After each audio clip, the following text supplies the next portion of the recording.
hi, and hello to my meditation, yoga, and fitness family out there. I am filming this short video because people actually still have questions about the meditation cushion video that I filmed more than a year ago. So one of the questions is, how do I work with my body, work with my hips in order to sit more comfortably? So that video about the cushions was about finding the right cushion comfort, but still, that doesn't guarantee that your hips sockets will start to open, that your inner thigh will start to stretch. So that's what I want to do, a short video today on techniques to get your body to open up. Now, I already commented that there are sort of two paths you can take.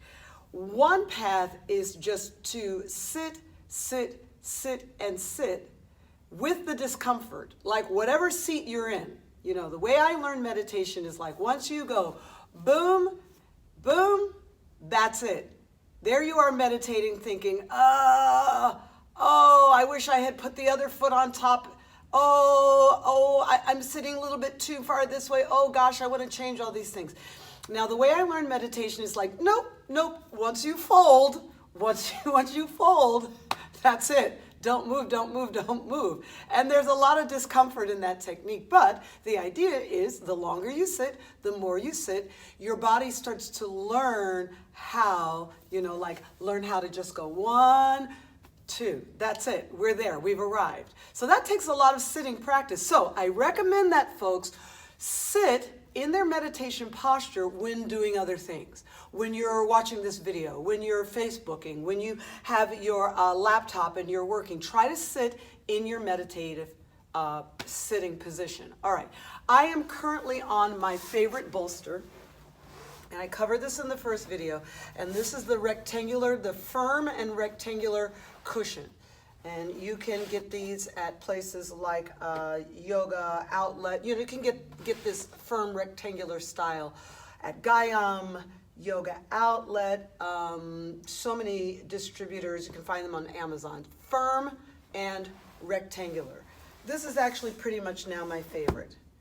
Now, prior to that, in the other video, you saw me finish with this meditation cushion that folds. A lot of people really like that. They're like, oh wow, where do you get this cushion? Somebody got me this cushion at Cost Plus World Market, and this is made by a company called myzenhome.com. myzenhome.com, that's easy.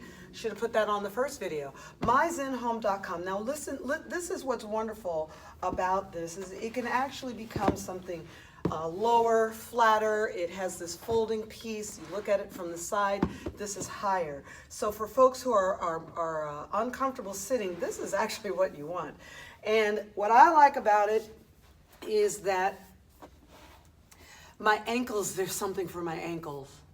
Right? I think I talk about that in the first video, like this bony structure here, the ankles cannot take a hardwood floor. So sometimes I will meditate without a cushion underneath my buttocks. I will meditate with a blanket underneath my ankle bones.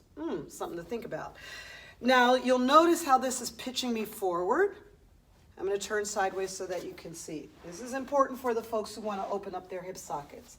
There's some stuff going on with the back, with the lumbar, where the legs won't fall forward. So you want this kind of high posture and actually just do some rocking back and forth. So I'm sending the ribs forward. I'm reaching the tailbone back, yes, arching the back, and then rounding. You notice when I round, my knees go up, and when I allow the pelvis to rock and the ribs go forward, the knees go down. Now, eventually, you can keep the knees down and start to move your pelvis around without the legs being reactive. That's a goal. Might not happen soon, but that is a goal. So you notice my knees have now trained to stay down while the pelvis is moving around. So a lot of times it's not just the fault of the inner thigh, yes? It's some stuff in the lumbar, even in the ankles. Even your ankles could be forcing your knees up. Once the toes start to point, see? You can point the toes and you're able to rather roll the sole of the foot up This is key. So sometimes I used to do a lot of this foot slapping the bottom of my foot, trying to encourage the soles of the foot to go flat. Okay, great. Now you've done some of that work. I'm up on a high cushion. What about sitting on the floor? How do we do just sitting plain on the floor? You're going to see, I'm not going to do anything special. This is what I call just your natural, where your legs naturally fall. Boom, that's it for me. They're not super low. Some people might be way up here. Let me show you again sideways. Most people, when their knees are way up, it's because they're sitting back. So a lot of people are like, let's meditate. And you're doing all you can to, from falling back. So in this type of situation, I definitely recommend, sit against a wall and work more on lengthening your spine. Let's not worry about where the knees are. Let's figure out how to lengthen the spine and get on top of your sit bones. And I hope that makes sense for folks, right? So rounding is knees up. Any kind of pitching forward, you notice the knees will go down. Let's say you're against a wall. Let's say the soles of your feet are together and your knees are all up here, but at least your spine is sitting up tall. That's where you want to start. The next thing I want to show you does deal with sandbags. These are 8-pound sandbags. These come from Hugger Mugger. When you buy sandbags, make sure they're going to come with the sand in them. If you buy sandbags and the price is like $12, they're probably coming without sand. Okay? If the price is more like $24, $25, $40, they're coming with the sand. All right? So these are coming from Hugger Mugger. And pretend you're sitting up against a wall, so now you can't round back. All right, big deal. Your knees are high. Well, you're just going to put some sandbags there. Yep. And automatically, if I just use one sandbag, that leg goes down. Right? Now I'm getting 2 sandbags. I think I cover this in some other Instagram. This is Instagram.com/Cecily_yogi. So you can always go to my Instagram page as well. Look, sand is coming out of this one. You do have to be careful, sandbags. They do leak. And already, that's 8 pounds, and already my knees are starting to float down. Now, what I want to tell you is, I work on this a lot because I'm not very flexible in my hip sockets. So you see, in this video, you see my knees floating down. They're not really floating down. I've done a lot of this stretching, so I don't want you to think that it's as simple as putting sandbags on, that your legs will automatically start to open. All right, so this is great. That's sandbags, 8 pounds. And what I want to show you, though, my preferred tool, right, is a blanket. That's an 8-pound sandbag. My preferred tool, blanket.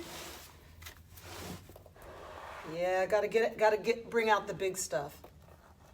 And a 25-pound barbell plate. Most people who are really stiff actually just need more weight. And then don't be afraid of it. So there you are sitting against a wall. And if I had the other, I'm gonna double the sandbag. So get something comparable, some kind of comparable. This is 16 pounds on one side, 25 pounds on the other side, right? So, and trust me, if you watch sports, any 2-hour sports game, basketball games, whatever, and you sit like this, just don't even worry about anything. You're going to feel your hip sockets opening. I promise you. Now, this is yin. This is what we would call a yin yoga, yin stretch. Yin stretching, yin yoga basically just means that you add a block or add weights or add something sitting up against a wall and then stay there. Simply by staying and holding the ligaments, tendons, fascia, what we call soft tissues in the body. I think we call them soft tissues, but really they're very, very firm tissues. Muscle is actually very movable. Tendons don't really stretch. Ligaments stretch a little bit. Fascia can be tightly woven fascia around the hip sockets. You have a lot of deep tissues in the hip sockets designed to keep the hip socket together. So we need some additional weight.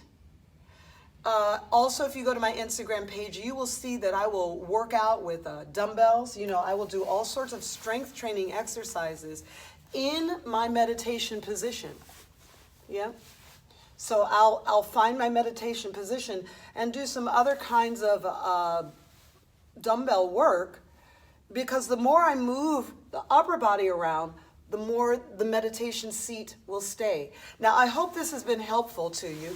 If you get to this video, write me a message and tell me what else you would like to learn, because this particular video is it's for someone who saw the meditation cushion video about a year ago, like that, and started commenting and asking me questions. So I want to answer your questions. That's what I want to do. So tap all the videos, go to the Instagram page, find me on Facebook, facebook.com/CecilyVG, YouTube, youtube.com/C/Yogi Cecily, Instagram.com/Cecily_Yogi. Thanks in advance for any donations to Venmo.com/Cecily-guest.